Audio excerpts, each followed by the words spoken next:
भोपाल में होने वाली ग्लोबल इन्वेस्टर्स समिट से मध्य प्रदेश को ग्लोबल पहचान मिलेगी। सरकार ने निवेशकों और उद्योगपतियों के लिए रेड कारपेट भी बिछा दिया है।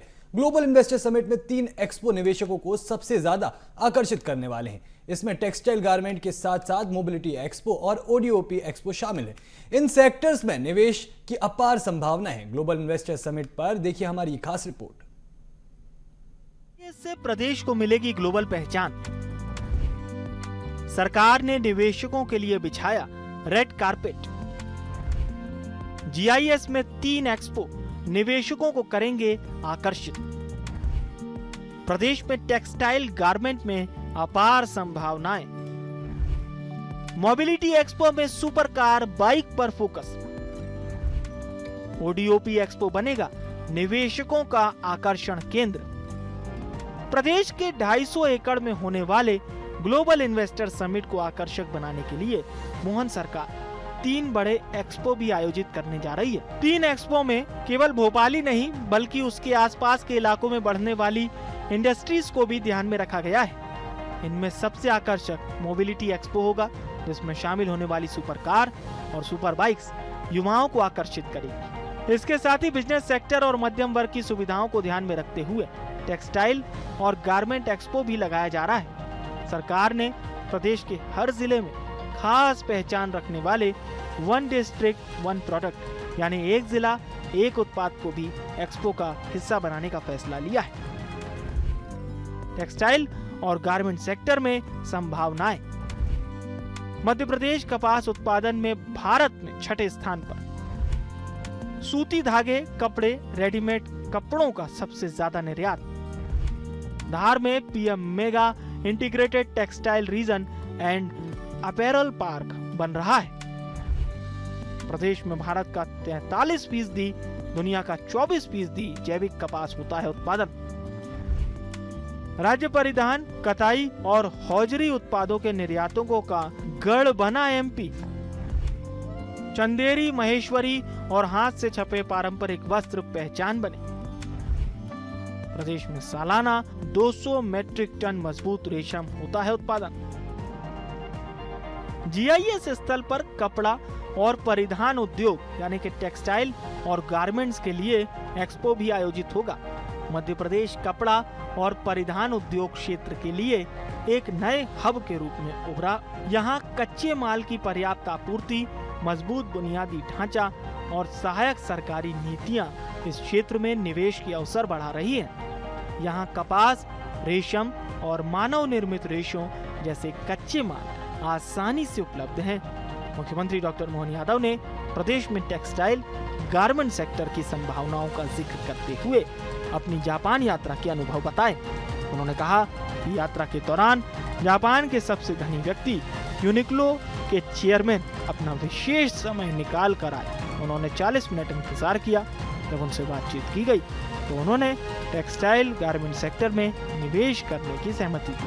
उनकी एक और कंपनी कपास, किसान और रेडीमेड गारमेंट्स में निवेश करेगी। यूनिक्लो के चेयरमैन ये जापान के सबसे धनी व्यक्ति हैं और इनकी फास्ट रिटेलिंग के चेयरमैन तदाशी यात्री ये हमारे लिए थोड़ा अपने लिए विशेष समय निकाल कर भी आए और खास करके उन्होंने इतने बड़ी व्यक्ति, हम एक कार्यक्रम से दूसरे कार्यक्रम में 40 मिनट वेट करके वो गए और उन्होंने कहा कि मुझे इस बात की प्रसन्नता है कि मध्य प्रदेश के साथ जुड़ करके रेडीमेड के मामले में और खासकर कपास की खेती को लेकर के तो नैनो टेक्नोलॉजी, उन्नत सामग्री, तकनीकी वस्त्रों के निर्माण तक ऐसे कई सेक्टर में बड़े पैमाने पे वो निवेश कर रहे हैं और एक कंपनी को और भी ला रहे हैं। उस कंपनी के बारे में जब हमने कहा कि वो कंपनी एनर्जी सेक्टर में भी जाती तो उन्होंने कहा आप अब एनर्जी की बात मत करो, केवल कपास, किसान और रेडीमेड गारमेंट्स में आप आइए। तो ये उनका रुचि बताती है कि उनने काफी अच्छा होमवर्क भी किया है और उनने कहा कि मैं इसके माध्यम से हमारी जो कंपनी दुनिया भर में आपकी जानकारी के लिए मैं फोर्ब्स और इनकी सारी सूची में वो नंबर 1 पे आते हैं, ऐसे में बड़ा नाम उनका है, वो हमारे साथ जुड़ रहे हैं। एमपी मोबिलिटी एक्सपो ऑटोमोबाइल में सब्सिडी का लाभ देकर किया जा रहा प्रमोट। वाहन निर्माताओं, प्रौद्योगिकी, इनोवेशन, निवेशकों के लिए तैयार मंच। हाई परफॉर्मेंस वाली सुपरकार, सुपर बाइक्स की प्रदर्शनी लगाई जाएगी। B2B नेटवर्किंग और निवेश के लिए मिल रहे भरपूर अवसर। ग्लोबल इन्वेस्टर समिट के दौरान MP मोबिलिटी एक्सपो के जरिए प्रदेश की ऑटोमोटिव सेक्टर में हुई प्रगति को प्रदर्शित किया जाएगा। इसके जरिए मध्य प्रदेश को इलेक्ट्रिक मोबिलिटी और भविष्य के परिवहन के लिए एक अग्रणी केंद्र के रूप में स्थापित किया जाएगा। प्रदेश ऑटोमोटिव और इलेक्ट्रिक वाहन के क्षेत्र में देश में एक महत्वपूर्ण केंद्र बन रहा है। यहाँ 30 से अधिक मूल उपकरण निर्माताओं के साथ अगली पीढ़ी की मोबिलिटी को ध्यान में रखकर काम हो रहा है। 200 से अधिक ऑटो कंपोनेंट निर्माताओं के साथ राज्य ऑटोमोटिव उद्योग की बढ़ती मांगों को पूरा करने के लिए तैयार है। भारत के डेट्राइट के नाम से प्रसिद्ध प्रदेश का प्रमुख औद्योगिक क्षेत्र पीथमपुर कई मूल उपकरण निर्माताओं और एशिया के सबसे बड़े नेशनल ऑटोमोटिव टेस्ट ट्रैक्स का घर है। ये ट्रैक्स ऑटोमोटिव और ऑटो कंपोनेंट उद्योगों के लिए परीक्षण और मूल्यांकन, अनुसंधान एवं विकास और प्रमाणन की मॉडर्न सुविधाएं प्रदान करता है। एक्सपो में आएंगी ये ऑटोमोबाइल कंपनियां: Bridgestone, ZF Steering, Badve Engineering, Motherson Sumi, ग्रेवियल पिस्टल Dewas, Anand Industries, Jhalani Engineers, SD Axles Private Limited, Jagatjit Engineering Private Limited, TAFE Motors and Tractors Limited, VE Commercial Vehicles Limited, Pinnacle Industries. Automobile को लेकर प्रदेश में अपार संभावनाएं हैं। मोहन सरकार अपनी नई EV नीति को लागू कर चुकी है। ये नीति GIS और निवेशकों के लिहाज से तैयार की गई है। मुख्यमंत्री डॉक्टर मोहन यादव भी इस सेक्टर को लेकर बड़ा निवेश आने की बात कह चुके हैं। उन्होंने जापान यात्रा से लौटने के बाद कहा था कि टोयोटा जैसी बड़ी कंपनी ने प्रदेश से जुड़ने के लिए कहा है। प्रदेश EV सेक्टर में मैन्युफैक्चरिंग का हब बन रहा है। टोयोटा के साथ इस सेक्टर में एक चेन बनाने की कोशिश की जा रही है। टोयोटा बड़ी मोटर कारपोरेशन है, उसने भी भविष्य में MP के साथ जुड़ने के लिए, जैसे हमने कहा कि मध्य प्रदेश में नेशनल ऑटोमोटिव टेस्ट ट्रैक्स की उपलब्धता है और EV का भी मैन्युफैक्चरिंग हब हमारा अपना मध्य प्रदेश बन रहा है। तो बड़े पैमाने पे टोयोटा के साथ भी ऑटोमोबाइल सप्लाई चेन बनाने के लिए टोयोटा कंपनी ने अपने इन्वेस्टमेंट की दृष्टि से काफी अच्छी बात की है। उसके तोशीयुकी नाकाहारा डिपार्टमेंट जनरल मैनेजर ने विस्तार से हमारे साथ बात की।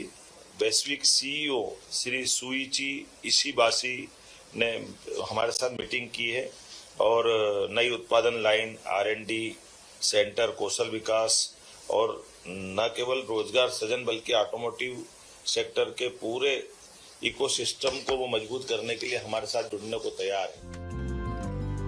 GIS में टेक्सटाइल गारमेंट मोबिलिटी एक्सपो के साथ ODOP यानी एक जिला एक उत्पाद की ब्रांडिंग एक्सपो पर भी फोकस रहेगा। मोहन सरकार एक जिला एक उत्पाद की योजना की प्लानिंग और ब्रांडिंग कर रही है। इस GIS में इन ODOP की ब्रांडिंग भी की जाएगी। इसके माध्यम से निवेशकों को प्रदेश के जिलों में निवेश की संभावनाओं के बारे में जानकारी दी जाएगी। मुख्यमंत्री डॉक्टर मोहन यादव का कहना है कि प्रदेश की भौगोलिक स्थिति को सभी औद्योगिक घराने जानते हैं। सभी भारत के साथ, दुनिया के साथ जुड़ना चाहते हैं। अपने उत्पाद को दुनिया में निर्यात और सप्लाई करना चाहते हैं। उन्होंने कहा कि इसको लेकर प्रदेश में बहुत संभावनाएं हैं। यहाँ अच्छे संसाधन हैं, पर्याप्त लैंड बैंक है, कनेक्टिविटी के साथ प्रदेश में बेसिक नीड भी मिलती है। प्रदेश में निवेश को लेकर अच्छे रिस्पांस भी मिल रहे हैं। निवेशकों ने अपनी रुचि भी दिखाई है। हमारी ग्लोबल इन्वेस्टर समिट में भी 4 प्रमुख विभागीय सम्मेलन हम करने वाले हैं, जिसमें खास करके विभागीय समिट में IT, एनर्जी, टूरिज्म, MSME, विशेष प्रवासी सत्र, sectoral session, buyer seller meet इत्यादि होने वाली है। ऑटो टेक्सटाइल एक्सपो के साथ नवीन तकनीक का प्रदर्शन भी आकर्षण का केंद्र रहेगा। तैयारी राज्य स्तर पे काफी अच्छी हम कर रहे हैं और उम्मीद कर रहे हैं कि हमारे जो एक तरह से चारों क्षेत्रों से ग्वालियर, चंबल, महाकौशल, विंध्य, मालवा, निमाड़ और मध्य भारत, इस चारों क्षेत्रों से पर्याप्त रूप से हमारे प्रदेश के अंदर ये निवेश का जो मौका मिलेगा वो पूरे तौर पे राज्य के हितकारी रहे, इस दिशा में हम काम कर रहे हैं। प्रदेश में हर सेक्टर में निवेश की संभावनाएं हैं। नवीकरणीय ऊर्जा, आईटी, टेक्नोलॉजी सेक्टर के अलावा भी कई सेक्टर में देशी विदेशी निवेशकों ने प्रस्ताव दिए हैं। जीआईएस के जरिए प्रदेश को ग्लोबल पहचान मिलेगी। मुख्यमंत्री डॉक्टर मोहन यादव और उनकी सरकार ने नीतियों को निवेशकों के हिसाब से डिजाइन किया है। आने वाले समय में जल्दी इस ऐतिहासिक जीआईएस के सकारात्मक परिणाम भी मिलना शुरू होंगे। इससे प्रदेश के विकास को गति तो मिलेगी, साथ ही प्रदेश के युवाओं को बड़ी संख्या में रोजगार भी मिलेगा। बीएसटीवी के लिए भोपाल से मनोज राठौर की रिपोर्ट।